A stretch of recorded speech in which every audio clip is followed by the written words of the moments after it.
कहते हैं हर धूप के पीछे एक छाया होती है, पर क्या हो अगर एक लड़की उस छाया को ही रोशनी में बदल दे।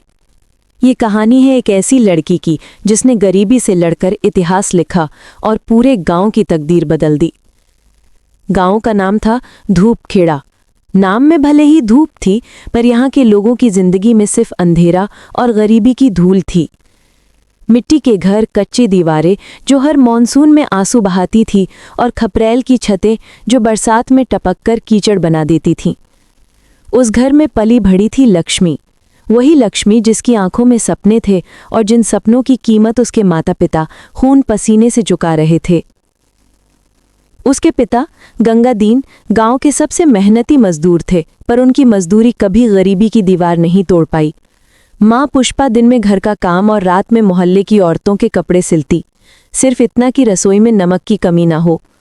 वो हर रात उन दोनों को देखती थी, पिता की झुकी हुई कमर और माँ की सुई से चुभी हुई उंगलियां, और शायद उसी रात उसने तय कर लिया, मैं इस गरीबी को तोड़ कर रहूंगी। गांव में उसकी सुंदरता की चर्चा थी, लेकिन उसकी असली पूंजी उसकी इच्छा शक्ति थी। जब बाकी लड़कियां खेतों में मजदूरी करती थी, वो फटे हाल स्कूल में बैठी किताबों के पन्नों को एक खजाने की तरह पढ़ती थी। उसके दिल में एक सपना था, शहर जाने का और अपने माता पिता के लिए एक ऐसा घर बनाने का जहां कभी छत टपके नहीं और जहां ताने सुनाई न दें, बस सुकून की सांसें हों। 10वीं की परीक्षा में लक्ष्मी ने पूरे जिले में पहला स्थान प्राप्त किया, लेकिन गांव में खुशी से ज्यादा ईर्ष्या फैली।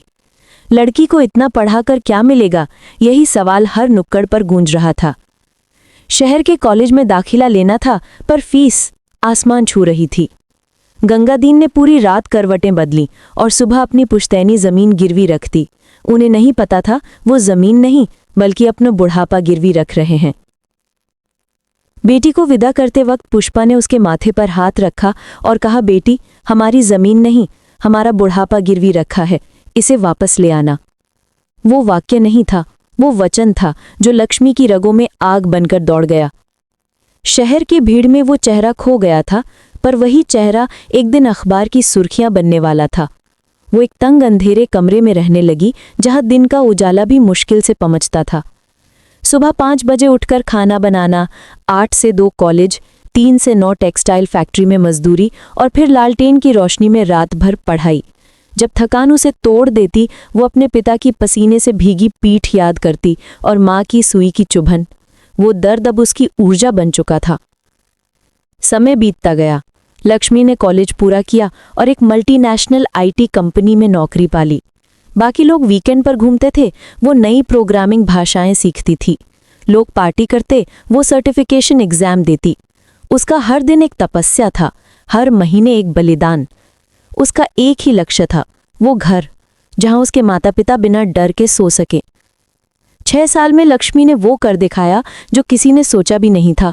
वो कंपनी की सबसे कम उम्र की प्रोजेक्ट लीड बन गई, और उसी बोनस से उसने सबसे पहले जो किया वो था अपने पिता की जमीन छुड़वाना। एक दिन वही लक्ष्मी जिसने कभी नंगे पांव इस रास्ते पर चली थी, आज उसी रास्ते पर अपनी चमचमाती कार से लौट रही थी। गांव के लोग उसे देखकर ठिठक गए, ये साधारण लक्ष्मी नहीं हो सकती। वो सीधे अपने पुराने टूटे घर पहुंची। गंगादीन और पुष्पा उसे देखकर रो पड़े। लक्ष्मी ने उनके पैर छुए। अब आपकी मजदूरी हमेशा के लिए खत्म, अब बस आराम। उसने वही जमीन ली और वहां शुरू हुआ निर्माण सपनों के घर का। 1.5 साल तक गांव वाले देखते रहे, सीमेंट, डिजाइन और शहर से आई बड़ी गाड़ियां। और फिर आया वो दिन जिसने धूपखेड़ा का इतिहास बदल दिया। लक्ष्मी भवन का उद्घाटन हुआ। गांव के सैकड़ों लोग जमा हुए। कभी जो लोग ताने मारते थे, आज सर झुकाकर कह रहे थे, हमने गलती की, बेटियां बोझ नहीं, भाग्य की निर्माता होती हैं। पुष्पा के लिए आधुनिक रसोई, गंगादीन के लिए लॉन में आराम की कुर्सी और एक ऐसा घर जहां अब छत नहीं टपकती बल्कि रोशनी बरसती थी। एक शाम लक्ष्मी छत पर बैठी थी, माता पिता के साथ सूरज ढलते देख रही थी। गंगादीन ने कहा, बेटी, तूने तो घर बना दिया, अब इस गांव की गरीबी का घर कब टूटेगा?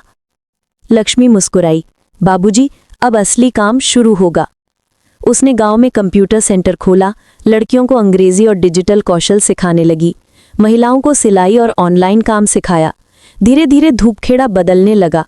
अब लोग खेतों से नहीं, लैपटॉप से कमाने लगे। लक्ष्मी ने ना सिर्फ अपने माता पिता का सपना पूरा किया, बल्कि पूरे गांव को सिखा दिया, सपने सिर्फ देखे नहीं जाते, पूरे किए जाते हैं। और जिस दिन लक्ष्मी भवन की लाइट पूरे गांव में चमकी, उसी दिन धूप खेड़ा का अंधेरा मिट गया। लेकिन असली रोशनी तो अभी बाकी थी।